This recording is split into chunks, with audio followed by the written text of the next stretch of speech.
CSAT 23 के solution series में आज हम आरसी के और कुछ पैसेजेस देखेंगे। चलो शुरू करते हैं। यह है क्वेश्चन नंबर 52।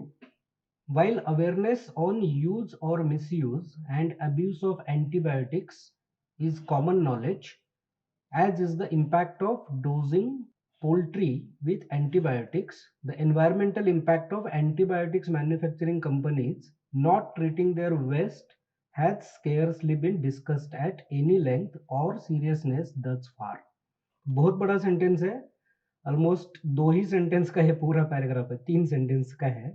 तो इसमें बहुत सारी चीजें बताई गई है कि एंटीबायोटिक्स का तो यूज और मिसयूज है, उसके बारे में तो हमको पता है, लेकिन और उसके साथ एंटीबायोटिक्स की जो पोल्ट्री में यूज होता है, जैसे कि ब्रॉयलर चिकन होता है, तो उसमें एंटीबायोटिक्स यूज किया जाता है, तो उसके इम्पैक्ट के बारे में या उसके यूज और मिसयूज के बारे में जनरली डिस्कशन किया जाता है। लेकिन the environmental impact of antibiotics manufacturing companies, मतलब ट्रीटिंग देयर वेस्ट, मतलब एंटीबायोटिक्स बनाने वाले कंपनीज का जो वेस्ट है, उसका जो बाय प्रोडक्ट या not by product but actually the wastage coming from those factories, उसका एनवायरमेंटल इम्पैक्ट के बारे में ज्यादा डिस्कशन नहीं होता या उसको सीरियसली नहीं लिया जाता।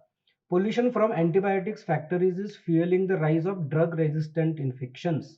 तो क्या होता है ना कि एंटीबायोटिक फैक्ट्रीज से जो वेस्ट निकलता है उसमें जो केमिकल्स रहते हैं, तो जो वेस्ट के बाजू में जो बैक्टीरिया पनपते हैं, तो वो वेस्ट की वजह से एंटीबायोटिक रेजिस्टेंट बन जाते हैं। एंटीबायोटिक रेजिस्टेंस का मतलब है कि जब आप बीमार होते हो और आप एंटीबायोटिक लेते हो तो ठीक हो जाते हो, लेकिन अगर वो एंटीबायोटिक रेजिस्टेंट है, आपको जो बीमारी लाने वाला जो बैक्टीरिया या वायरस होगा, वो अगर वो एंटीबायोटिक को रेजिस्टेंट है, तो वो एंटीबायोटिक का इम्पैक्ट नहीं होगा, right.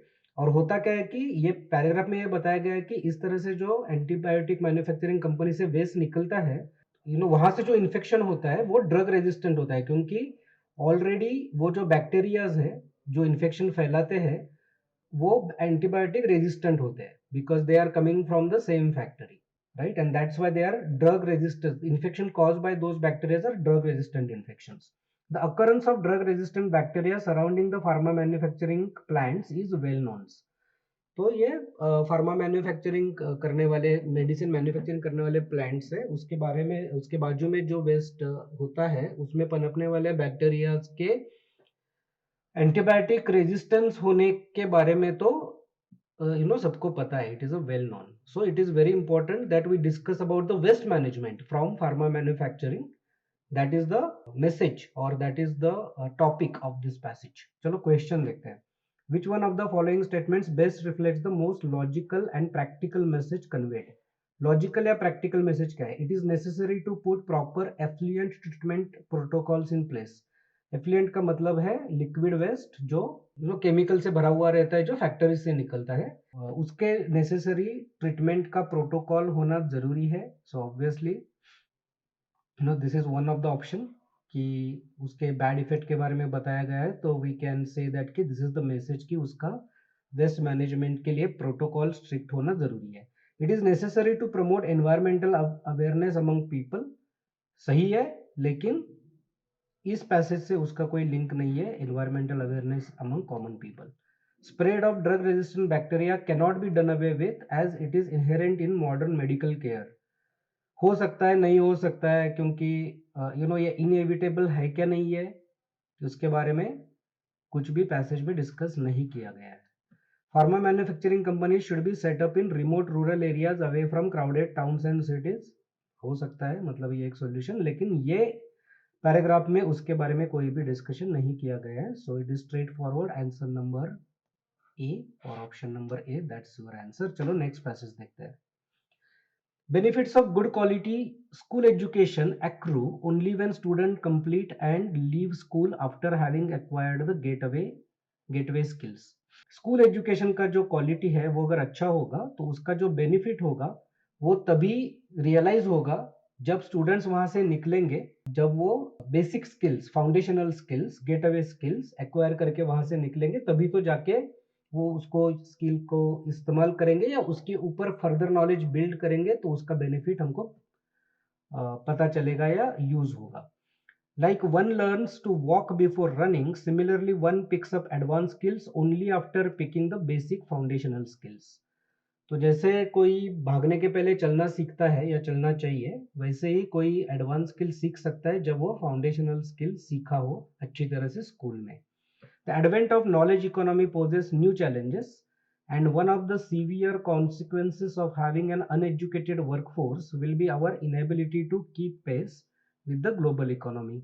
Knowledge economy matlab where the economic progress is dependent on how educated or knowledgeable people are in that economy, उसके ऊपर जो डिपेंड होता है, उसके साथ साथ उसके challenges भी आते हैं.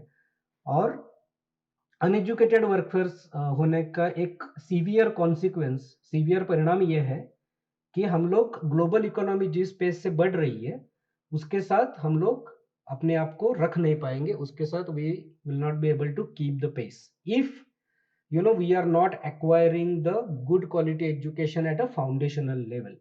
Without a strong learning foundation at a primary level, yeah, I think that is what is said in the next sentence, there can be no improvement in higher education or skill development.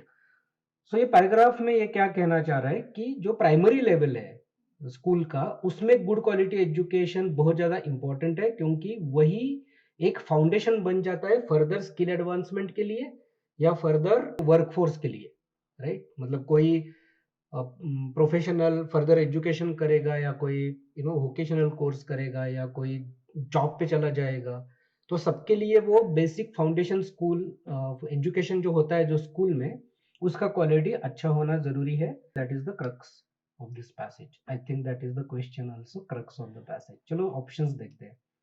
To become a global power, India needs to invest in universal quality education. Yes, this can be one of the option, क्योंकि इसमें basic education की quality अच्छा होने के बारे में ही पता है, उसका इम्पोर्टेंस बताया गया है, और अगर वो नहीं हुआ तो क्या होगा उसका इम्पैक्ट के बारे में बताया गया है. India is unable to become a global power because it is not focusing or promoting knowledge economy. ऐसा कुछ भी नहीं बताया कि इंडिया नॉलेज इकोनॉमी पे फोकस कर रहा है या नहीं कर रहा है. It is not mention anything like that in the passage. Our education system should focus more on imparting skills during higher education. तो इसमें higher education और skills are mentioned in the passage. See, no improvement in higher education or skill development, right? It is meant, those words are mentioned, but in a very different way and in a very different context. Not in the context that this option is talking about. So it is saying that our education system should focus more on imparting skills during higher education. No, in fact यहाँ पे higher education और skill development लिखा है.